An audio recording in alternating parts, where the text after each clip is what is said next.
अस्सलाम वालेकुम dear students, उम्मीद है आप सब ठीक होंगे। आज मैं आपको मुख्तलिफ ट्राइगोनोमेट्रिक वैल्यूज को फाइंड करने का एक आसान तरीका बताता हूँ।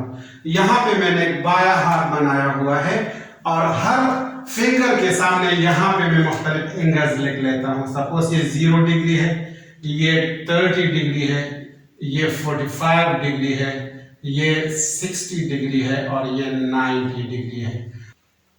अब यहाँ पे सबसे पहले हम साइन थीटा की वैल्यू फाइंड करना चाहते हैं, तो यहाँ पे मैं आपको साइन थीटा का एक फार्मूला लिख लेता हूँ। Sine theta equal to fingers below divided by 2। मिसाल के तौर पर हम यहाँ पे साइन 0 की वैल्यू को फाइंड करना चाहते हैं, तो हम साइन 0 के नीचे देखेंगे कि कितने फिंगर्स है। साइन 0 के नीचे अगर हम देखें तो एक भी फिंगर नहीं है, तो लिहाजा हम यहाँ पे साइन 0 की वैल्यू फाइंड करने के लिए यहाँ पे थीटा की जगह 0 लगाएंगे और ऊपर यहाँ पे फिंगर्स बिलो की जगह हम 0 लगाएंगे, इसलिए कि इस फिंगर के नीचे और फिंगर्स नहीं है, तो 0 मैंने यहाँ पे लगा लिया और 2 से डिवाइड करेंगे तो साइन 0 की वैल्यू हमारे पास इस तरह आ जाएगी। अंडर रूट 0 से 0 आता है डिवाइडेड बाय 2, 0 डिवाइडेड बाय 2 से 0 आता है, तो साइन 0 डिग्री हमारे पास 0 आ गया। अब नेक्स्ट हम साइन 30 की वैल्यू को फाइंड करना चाहते हैं, तो साइन 30 की वैल्यू हमारे पास इस तरह आ जाएगी। साइन 30 को अगर यहाँ पे 30 को हम देख ले तो 30 के नीचे एक फिंगर है, तो यहाँ पे फिंगर्स बिलो की जगह हम 1 लिखेंगे और नीचे 2 है, तो लिहाजा हमारे पास साइन 30 की वैल्यू इस तरह आ जाएगी। 1 स्क्वायर रूट से 1 आता है, 1 डिवाइडेड बाय 2। अब नेक्स्ट हम साइन 45 की वैल्यू को फाइंड करना चाहते हैं, तो हम यहाँ पे इसको इस तरह लिखेंगे। Sine 45 degree equal to fingers below में हम लिखेंगे 45 के नीचे 2 फिंगर्स है 1 2, तो यहाँ पे 2 लिखेंगे और नीचे ऑलरेडी 2 मौजूद है, तो साइन 45 की वैल्यू हमारे पास आ गई। अंडर रूट 2 बाय 2 से आता है 1 ओवर अंडर रूट 2। इसी तरह अगर हम साइन 90 की वैल्यू फाइंड करना चाहे तो हम इसको इस तरह लिखेंगे। साइन 90 डिग्री इक्वल टू 90 के नीचे कितने फिंगर्स है 1 2 3 4, तो यहाँ पे हम 4 लिखेंगे फिंगर्स बिलो की जगह और नीचे 2 है। अब 4 का स्क्वायर रूट हमारे पास है 2, तो 2 डिवाइडेड बाय 2 आएगा, तो साइन 90 डिग्री की वैल्यू हमारे पास 2/2 से 1 आता है। अब नेक्स्ट हम cos थीटा की वैल्यू को फाइंड करेंगे, तो cos थीटा के लिए यहाँ पे मैं आपको आसान सा फार्मूला लिख लेता हूँ। यहाँ पे हम फिंगर्स बिलो की जगह फिंगर अबव लिखेंगे। साइन थीटा में हमने यहाँ पे फिंगर्स बिलो लिखा था, यहाँ पे फिंगर्स अबव लिखेंगे डिवाइडेड बाय 2।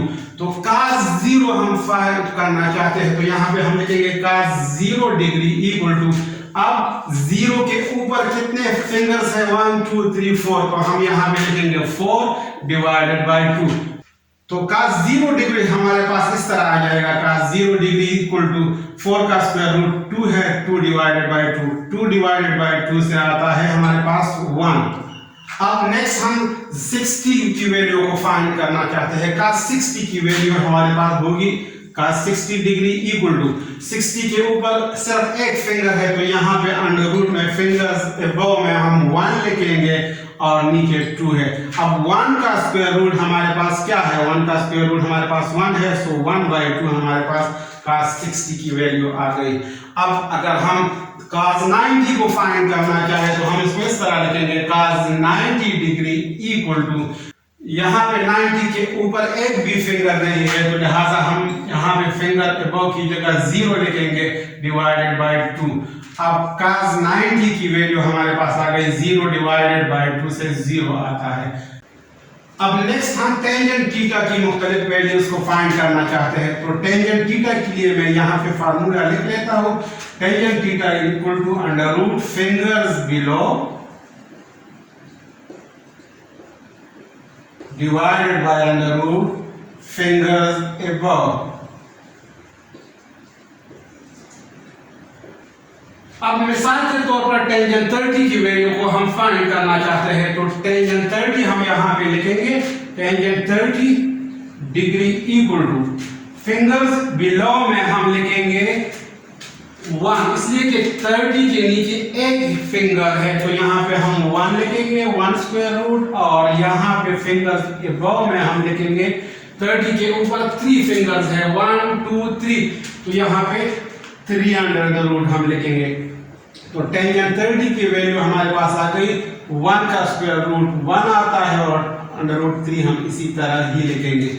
अब इसी तरह अगर हम 60 की वैल्यू को फाइंड करना चाहे तो यहाँ पे हम लिखेंगे टेंजेंट 60 डिग्री इक्वल टू 60 के नीचे 3 फिंगर्स है, 1 2 3, तो यहाँ पे हम फिंगर्स बिलो में लिखेंगे 3 अंडर रूट डिवाइडेड बाय, और फिंगर अबव की जगह हम 60 के ऊपर एक फिंगर है तो यहाँ पे हम 1 अंडर द रूट लिखेंगे।